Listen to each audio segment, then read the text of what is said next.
So for today's episode 3 of our Ride Ready mini-series, we're going to talk about emergency braking on gravel, using ABS and when not to use it, and how to build stopping judgment safely, gravel cornering techniques, obstacle negotiation, and also skid steering and power slides. Those are more advanced skills, but they are a lot of fun.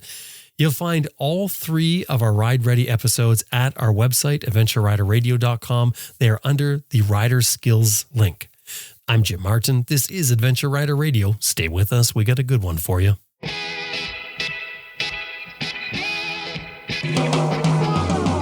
Sam Manicot, Simon Baby, Helge Pedersen, Charlie Bowman, Chris Birch, Elizabeth Martin, Jocelyn Snow, Quentin Smout, and you're listening to Adventure Rider Radio.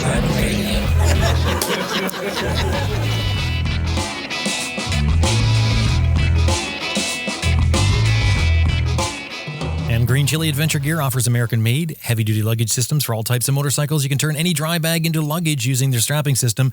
And of course, Green Chili Adventure Gear is tested in extreme weather and terrain to withstand the abuse that adventure riding gives it.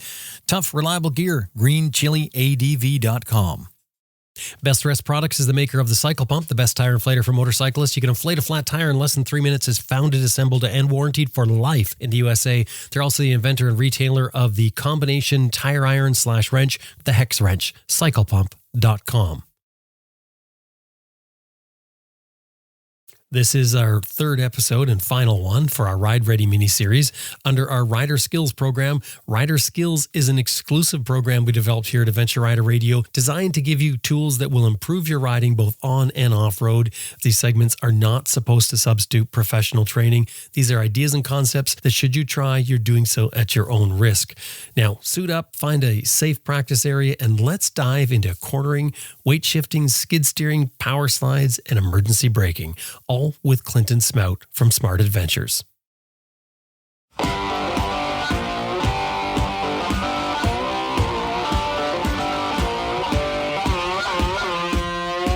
My name's Clinton Smout. I'm from Barrie, Ontario, Canada, and I'm a riding instructor. And we're going to talk about this is the exciting part for me, where now you're up and riding and you're going to maybe do an adventure ride in a little more challenging environment. So how do we prepare you for that?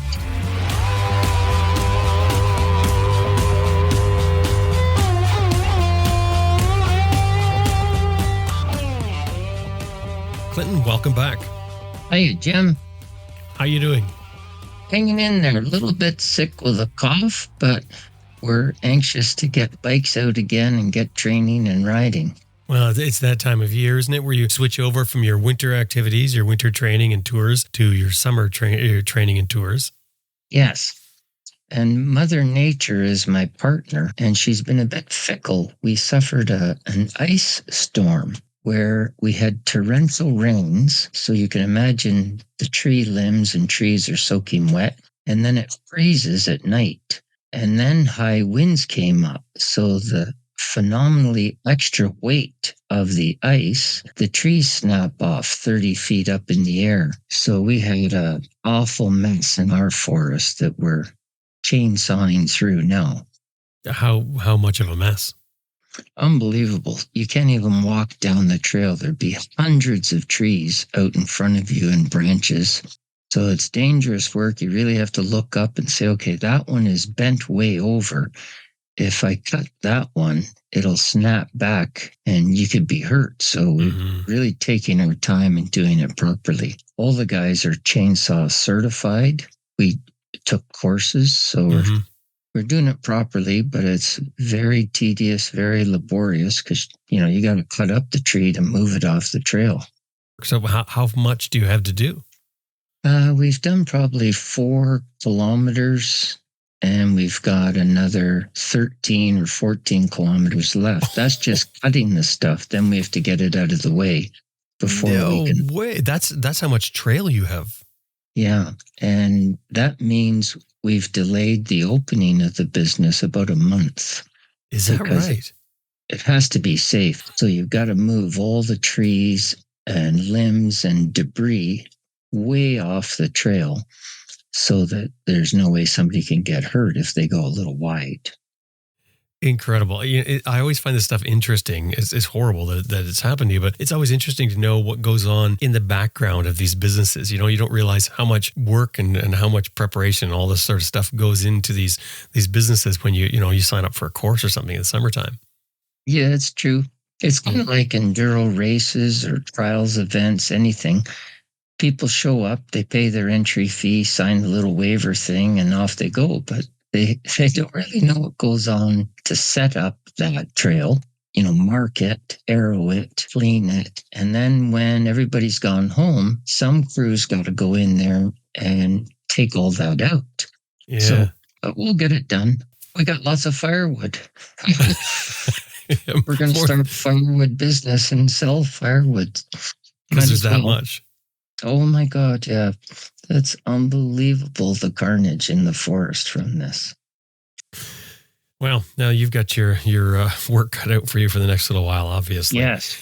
Well, let's now this is this is our third episode and our final episode of our mini-series, Ride Ready mini-series. So this is exciting, wrapping this up, and we're getting in, like you said, I'm excited to talk about some of this stuff. So what are we going to be covering on this final episode? This one is towards the same goal of let's concentrate on adventure riding. How and what tips can we discuss that people can then either secure some rider training or practice on their own? If, there isn't a school close to you, what could you really practice and fine tune because you want to make it home safe and sound? So it's definitely going to be a higher degree of skill required for collision avoidance, obstacles, mixed terrain, not pavement. You pretty well got that. But what about gravel? And then it's on steep hills or tighter corners that you weren't prepared for. How are you going to get out of that safely? That's the goal of this one. Okay, so this should be good. So what are we going to start with this? I love emergency braking. I think if there's one skill set you should have under your belt before you go out on an adventure ride, that's one of the most important ones in my mind. But I think being able to stop quickly and in control in gravel is a skill that is lacking in most people that venture off into off-road on big bikes. It's a skill that's really lacking. And I'm assuming that you're going to say there's probably only one way to gain this skill. Yeah, exactly. You've got to open your mind to different processes and different ways of putting the brakes on. And you have to be aware of the limitations of stopping. What you could stop on pavement changes dramatically. So you have to appreciate it takes you a lot further distance to come to a full stop. And if you use the brakes aggressively, you're going to lose traction way faster than you would on pavement. So that requires more skill, in my opinion, and a lot more practice until you get it to the point where it's reactive. You don't really have to think about it. You just do it properly. Okay, I was thinking actually you were going to say practice when I said just one way exactly. To do it. Sorry, going to be a roundabout way. That's what I meant, Jim. Yeah, practice. It's practice, right? So okay, so we're playing in gravel basically is what we're doing right now with our adventure bike. Now we got to address right off the bat the whole ABS thing. Talk about that. So what ABS is it prevents the wheels from locking up and skidding if it's on. ABS on. What that translates in gravel and just what any surface other than dry pavement, it senses it skidding and it lets go of the brakes many times a second. But that means you're slowing down less. It takes longer to decelerate because you've less brakes on because it doesn't want you to skid and wipe out. You're talking about in gravel. Yes. Yeah. Any surface other than pavement. Right, because on pavement, it will actually brake faster because it's stopping the wheel from locking up. Yeah, it's not necessarily faster or a shorter distance, but it will stop you without traction loss. So on a wet road, an expert rider with multiple attempts at it could stop in a shorter distance with their ABS off. I'm talking pro riders. And our belief is, when the deer crosses the wet highway on a corner right in front of you and you get on the brakes really hard, ABS is the smartest thing to have because you can't lock up the front wheel or the back wheel and you'll get up to maximum deceleration with the ABS on. Whereas how many people cannot stop themselves from panicking when the deer crosses in front of them and not jam on the brakes? Because that's when most people wipe out, is inappropriate brakes. They put too much on before there's a weight transfer forward to give you good traction, and the bike wipes out. But for adventure riding and for riding on the gravel like we're doing today, we're ABS off, right? Yes, absolutely. Our opinion is definitely ABS off. And if you don't switch it off, you've got to switch in your brain the concept of how quickly you can stop. You have to extend the distance dramatically. So that should affect your following distance between other riders. You got to back way off, because if they fall or stop really quickly because they have their ABS off, you're not going to be able to. And that's a crash. Maybe you hitting someone else, so you've ruined their holiday as well. The other thing we have to adjust, if you just leave your ABS on, is when you start to brake for stop signs or sharp corners or downhills. We call it braking judgment. When and how hard do I put the brakes on in order to stop where? Most of us with a few seasons of pavement riding, they have that judgment, braking judgment of when and how hard to stop where. But in gravel, throw that out the window. It doesn't work anymore. You have to extend the distance required because it doesn't stop very well. That just reminds me of something we talked about in a previous episode about changes to your motorcycle. I think what it was is the guy was riding to Alaska. His rear tire wore out alarmingly fast. And what he didn't take into consideration was it was a new tire to him, a new kind of tire. He was running a more aggressive tire. He had more weight on his bike. He had all his gear on, and he had a pillion on the back. So it's just another reminder. As you're saying this, I'm thinking it's another reminder for us all. Anytime you change things, you have to sort of reevaluate everything when it comes to a motorcycle. If you're adding weight, if you're changing the road conditions, if you're shutting off your ABS, any one of these changes your bike drastically, far different than with a four-wheeled vehicle. Big time. One of the common things we hear people on tour say, we've unloaded their bike from the truck because we shipped their bike across the continent and they flew in, is at the first gas stop, they're going, holy, I just can't believe how bad this bike is handling. It's kind of wobbling in the corners. Feels like my brakes are bad. It's a bit wobbly. I'm going, yeah, you got all this stuff on there now. We're moteling it and you brought a tent. So again, when the terrain changes, we have to change our riding kind of aptitudes. And if your bike's all loaded up, it's going to handle dramatically different than it did for you commuting back and forth to work.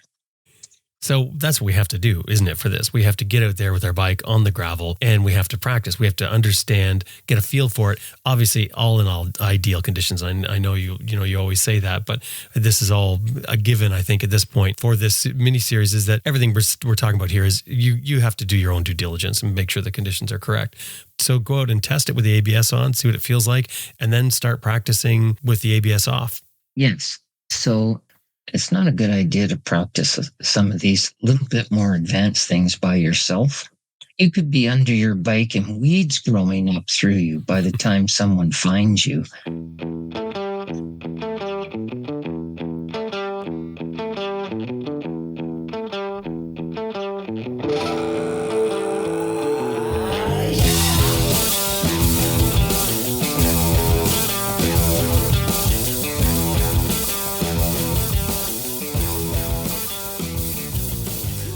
I got to say, one of the most rewarding things that I've added to my bike is the Atlas throttle lock. This little device clamps onto your handlebar in minutes. It easily swaps out from bike to bike.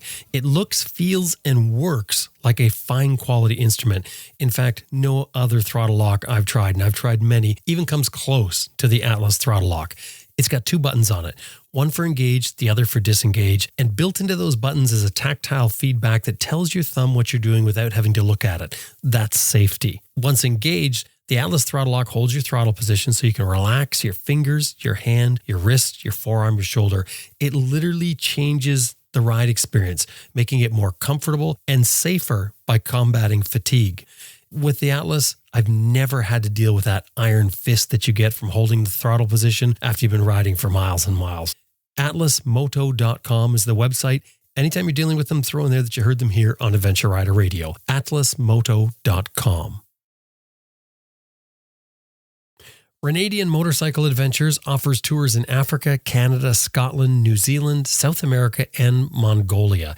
Now, Africa is a real popular destination for Renadian, so much so they've got a full-time crew there to help with logistics. They've got a brand new chase van in Africa. It does the usual things, supports the ride, but I think it's got 12 seats for people who want to go on the trip but don't want to do it on the back of your motorcycle. They can actually go in the van, and it's all set up for comfort, like air conditioning, large glass windows. It's dialed for comfort.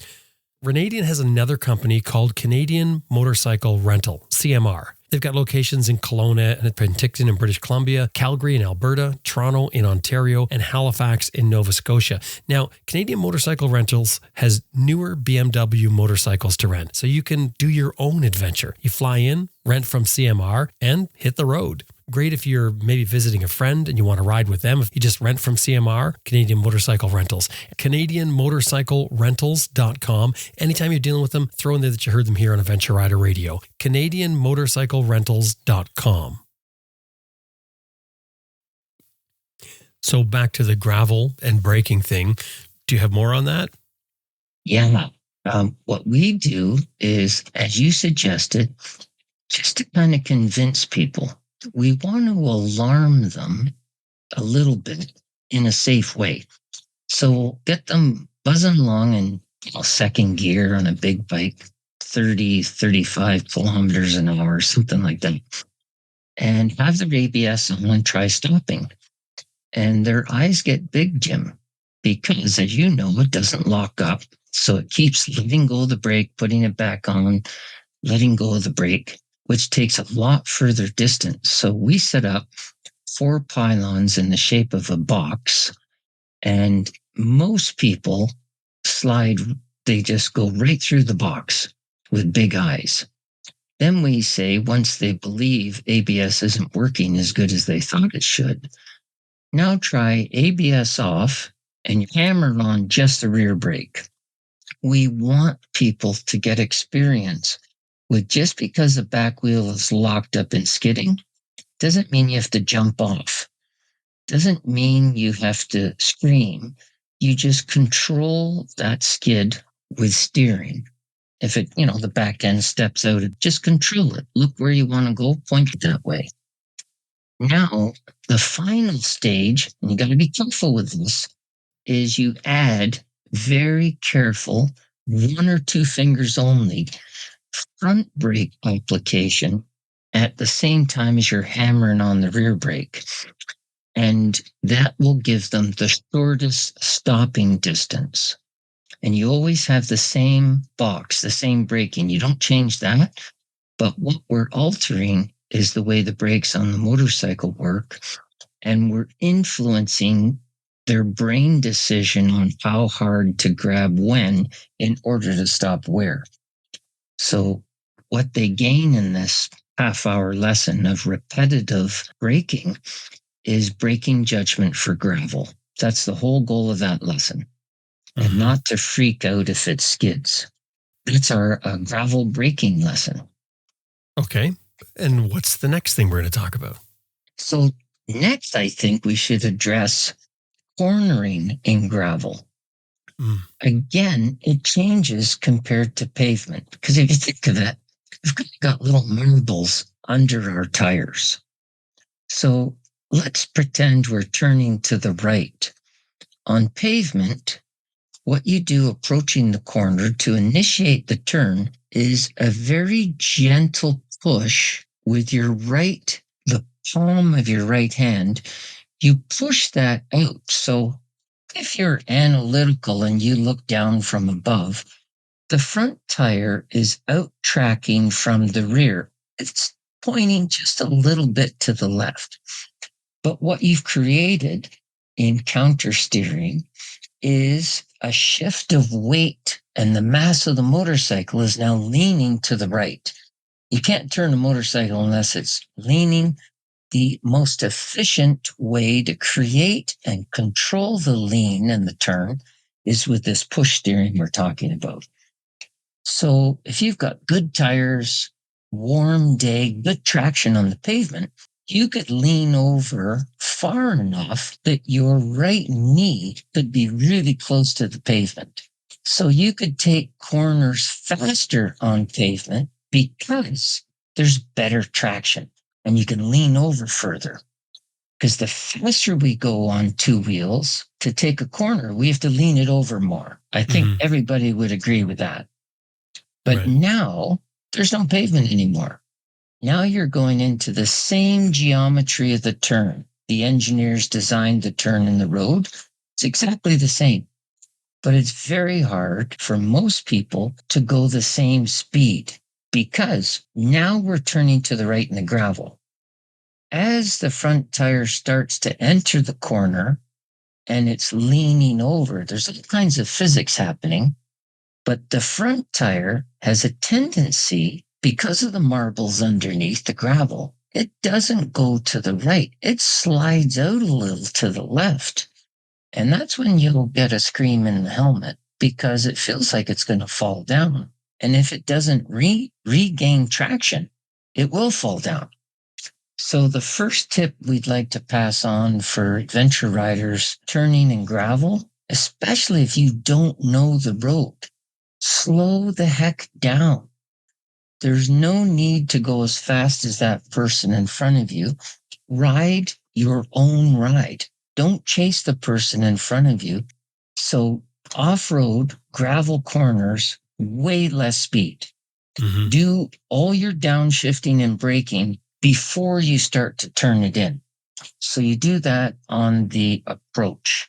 And when you're in the corner leaned over is not when you want to drop the clutch in a downshift or upshift, because that could destabilize traction just in itself.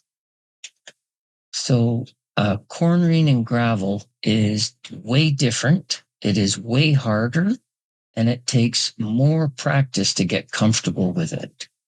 So, but what you described there is the same as if you were on asphalt, you would slow down before you go into the corner. You would want to go through your corner without shifting. You want to keep the bike stable through the corner. What's really different, I'm assuming you're going to talk about, is where you're putting your weight. Because you mentioned about the street rider, they're hanging on the inside of the bike to get even a tighter turn. But in gravel, we can't do that. Yeah, you can do it. Because I can hear the expert instructor saying, yes, you can. Yes, you can. Shut up, Glenn. You can do it, but for most of us, it's pretty advanced. What it requires and what we teach at slow speed in gravel to prevent on the right-hand corner again, same scenario, to prevent the front tire from losing traction or to minimize it losing traction and sliding to the left. When we're putting our bike leaned over to the right to take the right-hand corner, if your body mass is hanging off a little bit more on the left side of the bike, it puts your weight on the front contact patch of the tire, which gives it better traction, and it minimizes the likelihood of it sliding out to the left. It still can, but it helps the bike do it. So you've created the lean to the right. We want your weight and peg steering into the left foot peg and your weight over the center of the bike to the left. And that helps you take the corner faster and with better traction. So the key is don't take gravel corners really fast. And what I see is the sweep rider when the bike is in the ditch, It never made it around the corner. And I see, Jim, often skid marks. They've locked up the brakes and they've looked across the corner to the ditch. And we've all said that for years. Our moms told us that, didn't they? You're going to go where you look. No, I don't think they did. I don't think my mom ever told me that. No. They should have. We would have been river riders. But they go right off the corner because you cannot turn a motorcycle with both wheels locked up. It just goes straight. You lose the lean angle or it crashes before it gets to the ditch. So that's why we were saying downshift, brake, get your speed under control, start shifting your weight to the left when turning to the right. And it's smarter to get halfway around the corner. And when you can, with your head up and looking, you can see the exit of the corner, then you can get back on the gas. And even if the back end steps out a little, that was one of the advanced things we were going to talk about is power sliding. Mm-hmm. And, in a controlled environment, nice and safe. I don't know if it's something I'd advise a loaded up adventure bike with a passenger. You probably shouldn't be doing it. Right. But it is one of those skills to have under your belt, same as skid control or brake slides.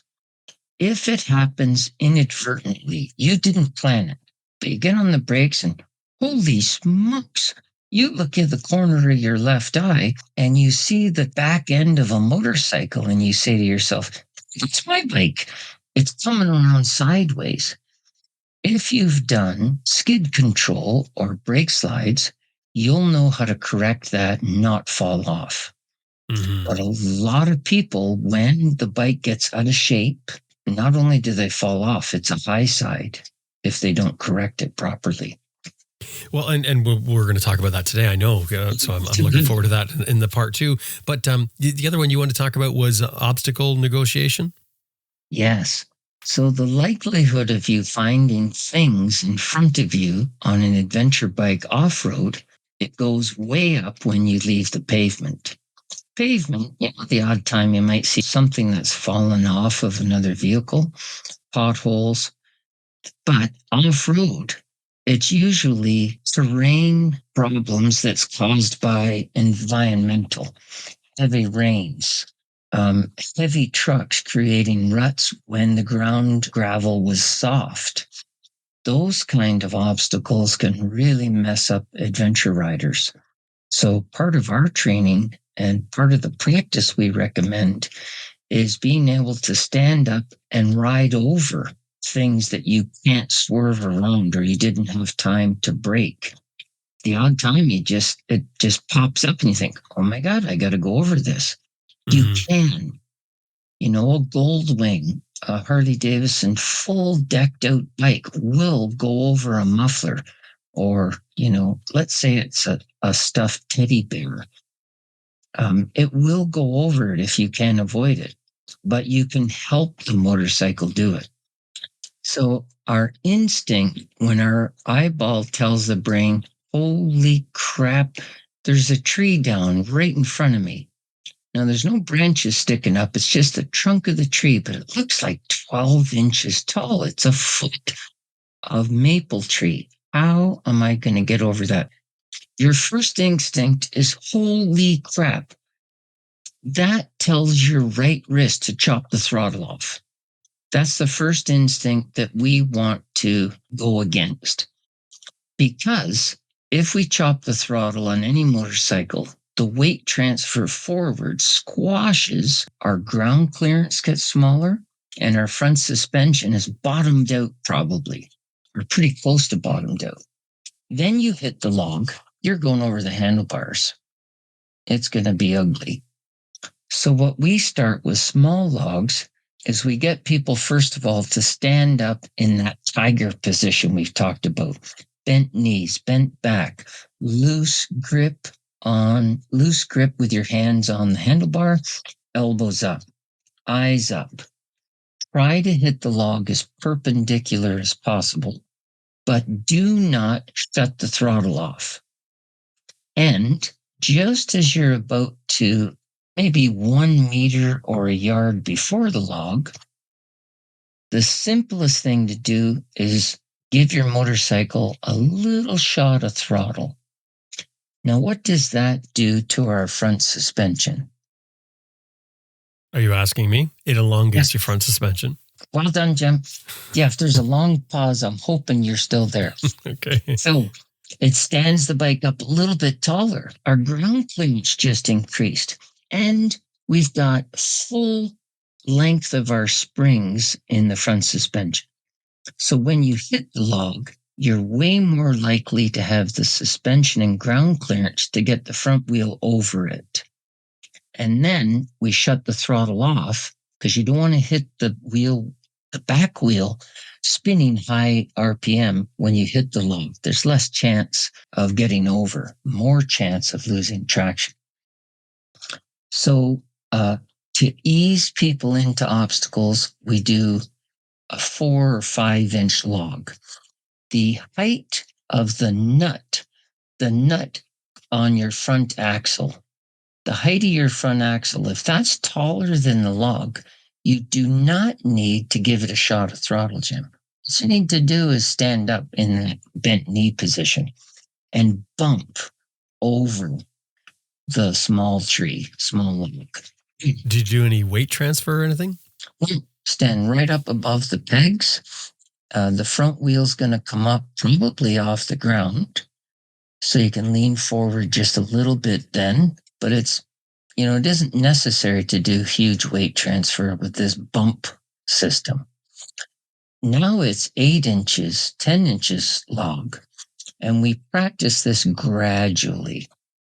We have 2 fingers over the clutch, standing up, approach or attack the log with the mindset, part of it's psychological. I'm getting over onto the other side.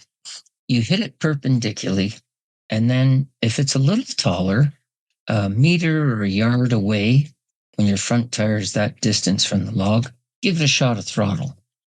A second thing that will really help is that just before you hit the throttle, compress your weight into your hands and boots, which compresses the suspension. We call it preloading. So we're squishing the big spring on the back and the 2 in the front forks. We're compressing them. Now, with any spring, when you let go, it bounces back up, doesn't it? Mm-hmm. So if you push it down and then unweight your hands and boots, allowing the spring to come up, that's when you time the shot of throttle. So the throttle and the natural release and extension of the springs helps the front wheel. Maybe it hits the log still, but it doesn't hit it square on low to the ground, because that's how you can crash. We want to loft the front wheel up a little bit.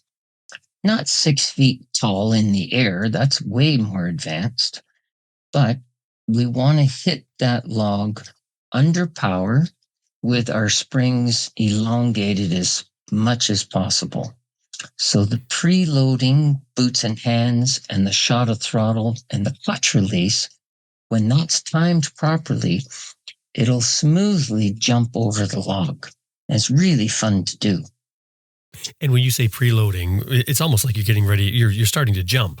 It's Yes. the way you would jump. You sort of Exactly. push your weight down and then you push off from there. Yes. So if you watch a slow motion of a tiger leaping up to try to get somebody who's just climbed a tree thinking, that thing's too big, won't be able to get me, you'll see their legs, they crouch down, the muscles are coiling, and then they leap. They won't get much elevation if their limbs are fully extended and they just try to jump up in the ground, jump up off the ground. It doesn't work. You said perpendicular. Are you talking about the motorcycle being perpendicular or the log perpendicular to the direction of travel? Well, if you come around a corner, sometimes Mother Nature doesn't drop the tree perfectly straight across the trail. So if you imagine the shape of a letter T, the stick at the bottom of the T is your approach, and the cross part of the T is the log. So if you have the opportunity to get on the brakes and slow down a little, scrub off some speed, and angle the motorcycle appropriately so you end up crossing it as straight on as possible, perpendicular. That will improve the likelihood of you getting over that log. Because if you hit it on an oblique angle, and I'm sure you've done this, Jim, is the front tire may well get over, but now that angled log, the back wheel will just slide along it or bounce in a weird angle off of it. And that's when I've had my bike land on top of me. That's happened more than once. I've done it before, hit it at an oblique angle and made it over the log. No problem at all. The bike didn't, but I made it over the log. Okay, so that's a really fun one, as you said. That's a really fun feeling and very useful, very important thing, because it's like you say, when we're adventure riding, you're bound to come across an obstacle. It's guaranteed. Yes. Going over logs it's really fun, and it's a big thrill to people to take a 500-600 pound bike and get it off the ground. Mm-hmm. That was pretty cool. Now we get into some fun stuff. I'm looking forward to this. Some advanced maneuvers. Skid steering. Let's talk about skid steering. It's one of the fun lessons to practice and ride. And but the basics are fairly simple. What it involves is if you've got a safe, big gravel area. So it could be a gravel road that nobody's on. Maybe adjust your left mirror up so when you're standing, before you try one of these hammering the brakes on things, make sure there isn't a pickup truck coming up behind you. And if you've got four-way flashers, put them on. I had a young fella years ago say to me, now I don't have four ways, but should I alternate my left signal, right signal, left signal, right signal? I said, yeah, that'd be good for you. Try that. Before you get into how to do it, to just talk about what skid steering is. It's to be able to change the direction and control the direction your motorcycle steers by using the rear brake. Okay. And what does this do for us aside from that? Well, the lesson itself is fun to do, negligible wear on your rear tire because it's gravel, it's dirt. You do this on pavement, you're leaving black strips of rubber everywhere. So that's not good for tire longevity. But I believe that it's a skill that's fun to do on purpose. Then when it happens to you and you weren't planning it, you're just riding along and all of a sudden the back wheel steps out because you hit some mud. This skill set that we tried on purpose, it'll kick in. Mm-hmm. The recovery skills is what we're looking for. The muscle memory response, not to panic and just go, and crash, to react, but to react properly. And that only comes from prolonged practice doing this. So it's fun to do. You can certainly use the maneuver to change your direction, but on top of that, you're getting a skill out of this that can save you in a situation where you weren't prepared for something. Big time. Yeah. Okay. So you're riding along in gravel. Again, you don't have to be doing 100 kilometers an hour. Things happen fast the faster you go, but the skill sets are the same. So practice it at 20 miles an hour, 30 kilometers an hour. You're standing up, tiger position, 2 fingers over the clutch, which kind of goes without saying. By about 11 a.m. on the first day of a 2-day, okay, where should the 2 fingers on your left hand be? The ones closest to your thumb. Yeah, we know. Cover the clutch because they've never done that before. So then I don't verbalize it anymore. I just take my left hand, because I'm usually on my boots or if I'm riding, and I take those 2 fingers and I wiggle them back and forth in their vision plane. And my fingers are supposed to be on the clutch. It's going to be upset if I don't. No, I'm not upset. I don't make them do push-ups, but they're not getting any cookies. Right. So your fingers are over the clutch, bent knees. Now, from that speed we talked about, 30 kilometers an hour, pull in the clutch and hammer the back brake. We want you to create a skid. Now do 4 or 5 of those. Most of them, when you skid, it'll be fairly straight. It may, because you're putting a lot of muscle mass and weight on your right foot, that may help the bike lean a little to the left, and that causes the rear wheel to slide out to the right. So because you're hammering the brake on the right side of the motorcycle, the rear wheel slides out a little to the right. So now you're not going straight anymore. Because if you move the back of the motorcycle around, the front of the motorcycle is now pointing in different directions. So now you get comfortable with doing that. The actual dynamics of the lesson is when you pull the clutch in and stomp on the rear brake, start counting. 1 gold wing, 2 gold wings, steamboats, whatever you want. We want 3 full seconds of locked up brake application. And you're sliding along.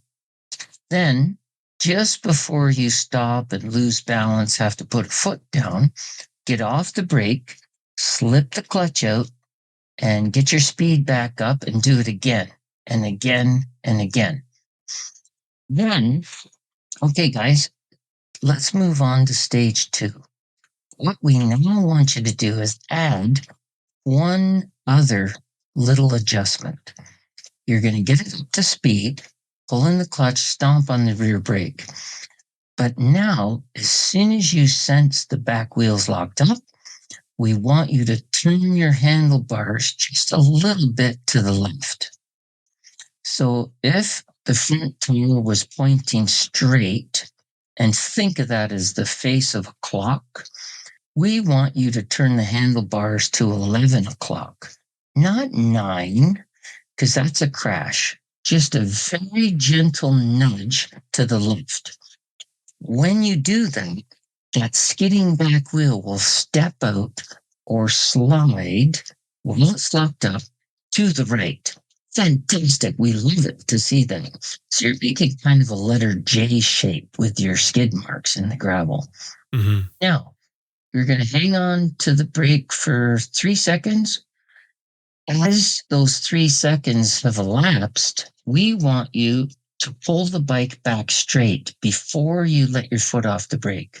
That means you give the bars a nudge to the left to get it to slide out. Then to control it, this is the key thing, is to turn the bar straight. Point your headlight straight down the road. Because there's a big hinge at the front of the motorcycle, the steering head, the back wheel is going to follow the right. If you do not correct it, the sliding back wheel, whether you take your foot off the brake or not, could gain traction. And it is going to stop. And all that sideways momentum force is going to throw you up high over the handlebars. It's called the high side. This is an ugly crash you never want to experience or see your friends do. So tell them to take rider training. Now, you'll white knuckle and hang on. You're not physically strong enough to hold on. It's physics. It's a violent reaction. When the back wheel gains traction, the rider will be flown up high. You'll see it in road racing. When they lose the back end and then it hooks up, it'll throw the rider, and it's a bad fall. We do not want that one. So that's why it's critical that we practice it at 30 kilometers an hour and pull the bike back straight. That's the last part of it. So what you're doing with your steering is almost a bit of a natural thing, aren't you? You're trying to keep your mass, your bike mass, going in the direction you want to go. So rather than the direction the bike is pointing. Exactly. Right. And but what I've seen so many riders do over the years, mud is often where it happens. They're riding along, sitting or standing, Their hand is not over the clutch. They're doing 10 kilometers an hour. They hit the mud and the back wheel loses traction and it slides out to the right and they don't correct it. They do not react. So what we train people to do in that situation, pull the clutch in a little. Take the drive and traction loss away from the back wheel because it was spinning under throttle. If you modulate the throttle and take that power drive away, it stops sliding. It hooks up again. And then correct the steering so it doesn't come right around on you and throw you down into the mud puddle. Right, because that scenario that you're describing is the exact opposite of the skid steer. The skid steer, you're locking up the rear wheel. What you're talking about when it steps out in mud, that's like a power slide in a way, but because your rear wheel is actually spinning faster than you're moving along, so it goes out to the side. And as you say, you just pull in the clutch and it's fixed instantly. Yeah, straighten your steering, like to pull it back around. Mm-hmm. But so many people have this needless crash because they do not have that skill set under their belt. Right. And you want to build that in, as all of this stuff, for muscle memory. Like you said, your whole idea is to build it into muscle memory. Yes. But what we found time and time again is people just crash because when the screen comes into your helmet, if your left hand is completely around your left grip, you're going to hang on so tight, it's impossible to reach out and pull the clutch in at that point. Once the brain is panicked, it can't do the clutch thingy. But if your fingers are already resting on it before you enter the muddy section or that tight gravel road corner, if they're already there, that's the reaction that you'll have if you've practiced it. Mm-hmm.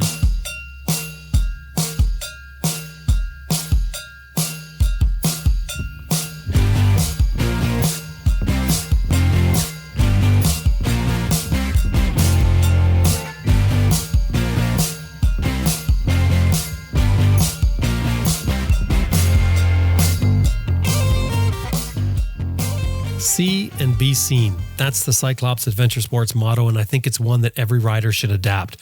Cyclops Adventure Sports is the go-to for LED lighting for motorcycles of all kinds. They've got plug-and-play systems for the CAN bus motorcycles like BMW and KTM, as well as for ATVs, snowmobiles, even bicycles. But they've got a turn signal replacement that replaces your stock turn signals called Tough Lights. And these Tough Lights should be on every adventure motorcycle, every dual sport motorcycle. They are, first of all, almost indestructible. You drop the bike, they fold up, and then they just bounce right back. But they turn your front turn signals into super bright driving lights, and then your rear turn signals into ultra bright tail lights. When the signal's activated, they turn orange and blink like you'd expect. But when you touch that rear brake, the Tough Lights in the back punch back a super bright LED so everyone behind you knows you're slowing down. See and be seen. CyclopsAdventuresports.com is a website. Anytime you're dealing with them, throw in there that you heard them here on Adventure Rider Radio. CyclopsAdventuresports.com. IMS Products has a full line of adventure motorcycle foot pegs. I've run them for years and consider the IMS pegs mandatory for my bike. Why? Because IMS foot pegs have really made me a better rider through a better connection, more leverage, a design that is engineered to shed mud and debris and allow me full and proper access to the shifter and the brake lever. So I've gained control, leverage, comfort, and durability with those IMS foot pegs. Made in the USA, warranted for life. IMSproducts.com is a website. Anytime you're dealing with them, throw in there that you heard them here on Adventure Rider Radio. IMSproducts.com. So we talked about skid steering. We sort of slid into power slides. So can we talk more about power slides? So the skid steer we have down, we can go practice that, and we can practice it, of course, in both directions, obviously. So power slides. So remember we talked about stepping the back wheel out with the rear brake? Mm-hmm. You can achieve the exact same thing with stepping out the back wheel, sliding to the right or left by using the throttle. So you cover your clutch and you dig weight into the foot peg. So if I was turning right, I would be putting weight on the left peg. And once I got the bike leaned over, if you crack the throttle, the back wheel will step out a little bit. And the longer and harder you turn the throttle, the more it slides. And it depends on the surface. Don't do this on pavement. That's very advanced. A loose surface, gravel or sand, is the best. We introduced the topic in kind of advanced training. It would be the level 2 BMW course, or we do a 1-day dual sport course where the customer could be riding her own bike or his own bike. And what we tell them is say, okay, I'm going to lead, but when I come up to this corner, it's 20 feet wide, folks. There's nobody coming towards us. So if you're in the middle of the corner, leaned over a little to make your turn, halfway around the corner, I think the technical term, Jim, is apex, kind of the middle of the corner. Mm-hmm. Stand up, your head is up. Let's say you're turning to the right. What we want you to do is cover the clutch with 2 fingers, and at the middle of the corner, give it a solid throttle. And the bike's leaned over and turning, the side forces on the traction of the back tire cause it to slip out under acceleration to the left. Now, if you are on a motorcycle and you take the back wheel and kick it out to the left, isn't the front wheel turning a tighter corner now? Mm-hmm. Absolutely. So the idea is you can take a tighter corner by using the throttle to turn. Great. Is there anything else to add? The only thing is towards that goal of having fun, having adventure, but making it back home. Before you leave, do you have those requisite skills to handle traction loss? That's a question you should ask yourself. Going into gravel corners and hills, are you in the appropriate tire track? We'd really like people to stay as far to the right as possible without going into the soft ditch. But don't think that because you're in the middle of the road, it's safe, because there's oncoming vehicles. Watch out for ruts. You really got to be paying attention, not looking off at the scenery, because if you get in ruts, that can mess you up. So you got to have the skill sets to put the bike where you want it and don't want it to go. Do you have a first aid course? It's like a day of time out of your life for basic CPR and first aid, and have a pretty good first aid kit. Because all the traveling I've done, I'll always ask people, oh, just in case old Clinton has a heart attack over here, does anybody have first aid? And I'm amazed at how many people don't put their hand up. And I think if you're an adventurous person, you're out in the wilds, far away from 911 or whatever emergency call. I think England's 999. Very important to have first aid skill. Have you got all the proper gear? And are you wearing it? Kind of the last little thing. I think we've talked about it before, but if people are asking me, how do I get back home? What are the things that are going to help me survive this Yukon trip? I think all of us need skill. We need experience, and you also need some luck. I've had things go wrong, and it was absolute luck that got me home. But my hope is that if you're lacking in any of those 3 things, skill, experience, or luck, that you have an abundance of the other 2 with you. The skill you can only gain from proper training and practice. The experience is burning some gas. Get out there and practice those riding challenges, and practice what you're not good at, because you haven't done it properly yet until you are good. And then with luck, some of the best riders in the world run out. But having skill and experience, you're more likely not to be hurt or worse because they've got good skills and experience to fall back on. Mm-hmm. And my last little tip is, if you can find it, invest in some good off-road rider training, because you'll improve in one day the skill sets that it could have taken years to achieve if you fell into the proper way to do it on your own. Chances are, all you're going to do is establish bad habits, and you can get very good at riding badly. That's it. That's great, Clinton. Thank you so much. Now I guess you can go out and clear some trees, and I really have to wait for the snow to go before we can get on the bikes. That's right. I'm so looking forward to that. But we got some snow the other day, but there was that 2-week teaser period, Jim. I don't know if you got out on a sunny day. Yeah, I did. Yeah. So I went out. I couldn't ride our trails because they were full of snow still where we snowmobiled. But I did go up some of our back roads, and then I washed my bike because I'm always worried about salt dust on the bike before the rains and the street sweepers get out. But it was so much fun after 3 or 4 months of not riding to get an old bike out. Oh, for sure. Thanks so much, Clinton. My pleasure. All the best, Jim. Take care.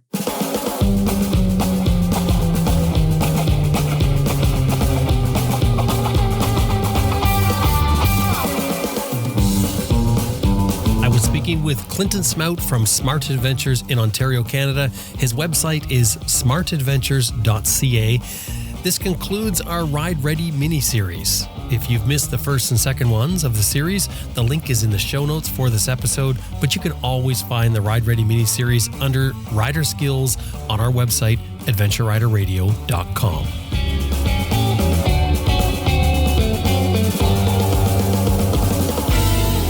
Yeah, I just want to remind you that this episode has been brought to you by Green Chili Adventure Gear, greenchiliadv.com, Moto Breeze Chain Oiler at motobreeze.com, and Best Rest Products at cyclepump.com. And we'd really appreciate it if anytime you're dealing with these companies, anytime email or otherwise, let them know you heard them here on Adventure Rider Radio.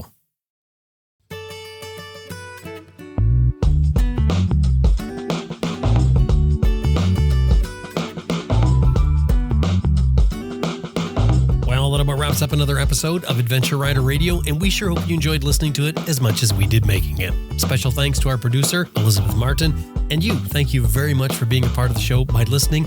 If you like what we do here, we do the Adventure Rider Radio show every week. We do Adventure Rider Radio Raw every month. That puts out a minimum 5 shows a month. If you enjoy what we're doing, you could really help us out by telling others about the show. And there's different ways you can do that. You could share it on social media. You could just tell your friends about it.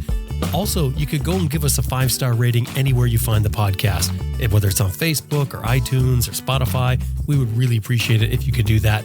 The other really important thing you could do is we have built this on a model of advertising and listener support. We need your support. Drop by our website, adventureriderradio.com, click on support. The patron option is what we would really appreciate if you would consider. I mean, any one of them we would love it.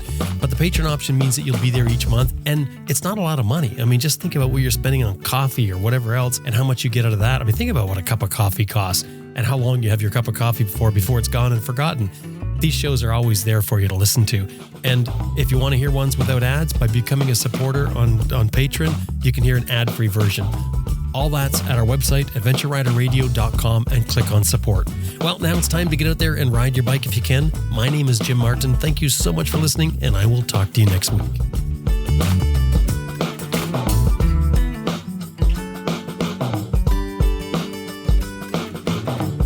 All right, ready? Yeah. This is Sally Ann. And Ethan Johnson. And you're listening to Adventure Rider Radio.